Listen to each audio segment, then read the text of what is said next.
Going to row 5 right here on the aisle. Bill Pollock with Missouri Net. Coach, you talked about recruiting in St. Louis, Kansas City, in the state. Where else will you go to look for those high SEC caliber players? Wherever the right young man that fits Mizzou is. There's been a great foundation in history in Texas, and I think we would be remiss not to continue to establish that line. I know Coach Pinkel in the past did an excellent job recruiting from the state of Texas, Chase Daniels from the state of Texas, and several other great players. So definitely Texas, obviously the surrounding states, and then we will hit wherever there's a direct flight from Kansas City or St. Louis that has players that fit us, that we can get them here, then that's where we're going to go. Going to the far left side, row 4. Hi, Coach. Todd Lebo, Sports Radio 810 in Kansas City. You spent time down in Arkansas and then Auburn and around. So you've seen from the outside Missouri as they transition from the Big 12 through the SEC. Just what are your thoughts about how that has gone and where it can go? You know, to be honest, I can't speak intelligently on that. You know, when I was in Auburn in the SEC, Mizzou was still in the Big 12, and then my path went to Arkansas State and Boise State. You know, I do remember because I kept track of Coach Malzahn, Missouri, playing in the SEC championship games several times with Coach Pinkel, and so I do know that the opportunity to do that is possible. The path and the plan or the path has been shown, and we just got to figure out how to replicate that success. But how the transition's gone and all that, I can't give a valid opinion on that. Coach, we're going right here in row 2. Eli Letterman, Columbia, Missouri. Well, yeah, all right. Yes. Good name, huh?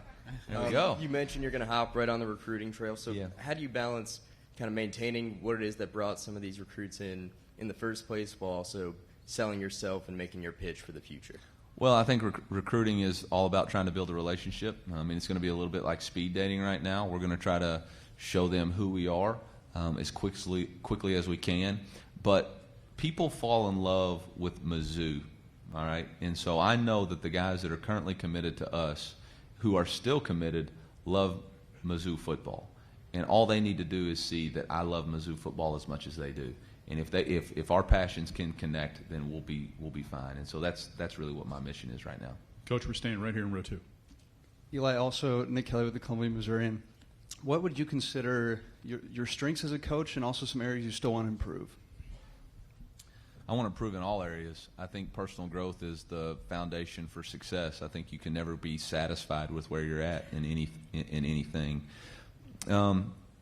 I think I have the ability to connect with young men because they understand from my perspective it's bigger than football. It's not just about football. It's about them becoming the best person that they can become. And they know that there's a lot of areas for growth. It's spiritual, it's social, it's academic, it's personal, and it's athletic. And so they know that I'm not just talking about using them to play football. I want them to grow in all aspects of their life. And I think when you make a connection with a young man about this is bigger than football, then that's when they believe in you. And that's really what I try to do. Going right back here in row 4. Coach Bennett Durando from the Missourian again. In terms of recruiting, right now with Missouri sort of facing the scholarship reductions that it has from the NCAA, was that addressed at all when you were talking with administration in the hiring process, and is that a challenge to you? How do you sort of plan to combat that? That was absolutely a point of conversation. We were very open, honest, and direct about that. We understand that there's going to be challenges this year, and I understand that. And I understand that that's going to be a tough task, and we're going to face that task together. And, you know, I'm in the process right now of reviewing the roster and figuring out where can we, you know, manage where can we manage the holes in the roster with just having 81 scholarships, which is a very difficult thing to do. All right, it's going to be hard. But I like a challenge, and I like hard things. And so we're going to make no excuses about it, but we do understand it is going to be a challenge this year. Coach, right here in row 2. Coach Peter Baugh with the Athletic again. I was wondering, when did the Missouri job kind of first come on your radar? I know you said you first met with them Saturday, but did you know about it at all before then, and had it crossed your mind at all? Yeah, absolutely. I mean, when the job came open, that was when I first was like, that would be, you know, something that's intriguing. But my football team at the time was focused on playing for a championship, and So we wanted to finish what we had started. And so it wasn't until Saturday when I could really pursue and dive into whether or not this was going to be something that fit us. Coach, we're going on row 4, right behind the iPhone and the tripod. Hi, Coach. He's back again. Matt McFarland of the KCOU Columbia radio station. You mentioned you're going to run a quarterback-driven offense. What's kind of the perfect quarterback for your system? I look for 5 characteristics in a quarterback: toughness, preparation, decision-making, accuracy, and leadership. Those 5 requirements don't fit in a box. Leaders come in all shapes and sizes. Quarterbacks come in all shapes and sizes. But I think the great quarterbacks possess those 5 things: a mental and physical toughness, the willing to prepare, the willing to make being a great decision maker that you can trust with the ball in his hands, a guy who's accurate throwing the football, and a guy who everybody wants to gravitate to. So there is no perfect answer for what a quarterback is going to look like. But I do know that if he possesses those 5 characteristics, then he can play quarterback for me. Coach, we're going right back here in row number 4. We've got about 3 more questions. Hey, Coach. Kevin Grayler with the Columbia Daily Tribune. What is a realistic expectation you have going into your first season at Mizzou as far as how the first year goes? What would you view as a step forward for the program in year 1? Well, I don't live in realistic expectations. I shoot for the moon, all right? And we're going to try to do exactly what we stated to do. Now, whether or not we'll get there, I don't know. We're going to work on trying to be the very best team we can be today. And then tomorrow, we're going to try to be better than we were today. We'll approach each game with a 1-0 mindset, and we'll stack up the W's and count them out at the end and figure out if that gets us to where we want to go. I think too many times in life people want to project and look out and do all that stuff. You got to focus on the moment. Stay in the present. Compete to be better today than you were yesterday. You can't do anything about tomorrow. Tomorrow's got a lot of stuff. We're going to set the goal, but then what happens is every single day we have to work to achieve that goal. We can't be sitting there going, oh, no, we got to, today, how can I be better today than I was yesterday? How can I be better tomorrow than I am today?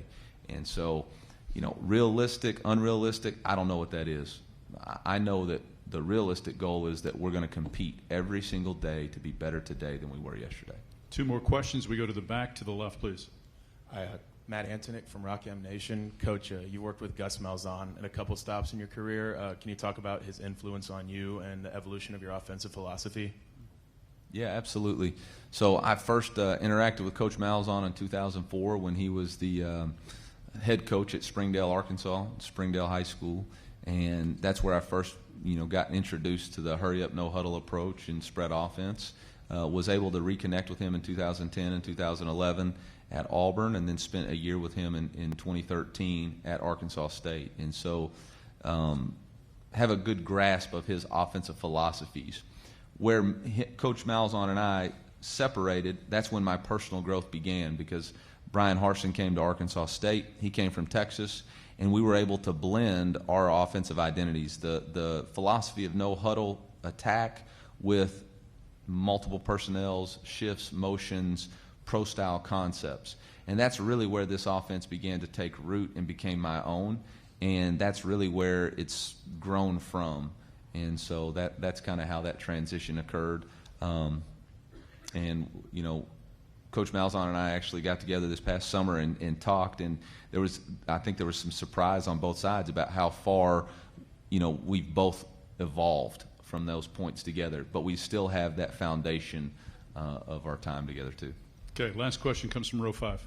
Eli, you mentioned that special teams will be the heartbeat of your club. Can you talk about how that will manifest itself? Do you have a specific special teams coach, scholarships for kickers, return guys, things like that? What sort of resources and effort do you put into the heartbeat of your team? Yeah. Yes, we will have a specific special teams coach who just coaches special teams. That's what he's going to be in charge of. He's not going to have split loyalties or divided duties. He's going to be in charge of all 6 units, making sure that he lays the foundation for those units and is in charge of the execution of their game plans each week. The best players play on special teams. That's my commitment to it. There are no Well, he can't play. No, every player is going to play. Every able-bodied that can play on special teams that's going to give us an opportunity to win is going to play, because you never know in a game of 170 plays or so which play is going to change the game. And usually a big play on special teams will swing the momentum in your favor. Happened for us several times in this past season where we blocked a punt right before half, picked it up for a touchdown, completely changed the middle eight for us in our favor, and we're able to overwhelm the opponent in the second half or right at the end of the first half. So my commitment to that is by playing our best players. We will have players on scholarship, whether it's kickers, punters, snappers. Last year, at my previous institution, I put a deep snapper. I signed a collegiate deep snapper on scholarship, which was one of a few in the country. I put on a kicker on scholarship because he had earned it. Nothing's given. Everything's earned in our program. He had earned it. And then we had a punter who had earned a scholarship also. And so our investment will be through what they earn. And if they earn the right to have a scholarship, then we'll find any way possible to do that. Ladies and gentlemen, how about a round of applause for our new football coach, Eliah Drinkwitz.